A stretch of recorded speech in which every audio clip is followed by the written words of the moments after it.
ঈসা নবী এই মুর্দা ব্যক্তিকে যখন জিন্দা করে দিলেন, জিজ্ঞাসা করলেন তোমার দুনিয়াবি জিন্দেগি কেমন ভাবে কেটেছে? আমি সাধারণ মানুষ ছিলাম, সাধারণ ভাবে জীবন যাপন করতাম। ঈসা নবী গো, একটা হিসাব দেওয়ার জন্য আজকে 40টা বছর আমার কেটে যাচ্ছে। ওই হিসাবটা আমি আল্লাহর দরবারে এখনো দিতে পারি নাই, মুক্ত হতে পারি নাই। ঈসা নবী জানতে চাইলেন এটা কোন হিসাব, কিসের হিসাব দেওয়ার জন্য তোমার 40টা বছর কেটে গেল বলো?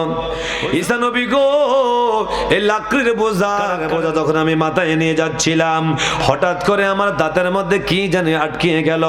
আমি ওই কাঠ থেকে একটু টুকরা ভেঙে, ওই টুকরা থেকে আরেকটু টুকরা ভেঙে, সামান্য তুমি একটু কাঠ দিয়া আমি আমার দাঁতটা খিলাল করেছি। এটাই ছিল আমার অপরাধ। আল্লাহ পাক এই জন্য আমাকে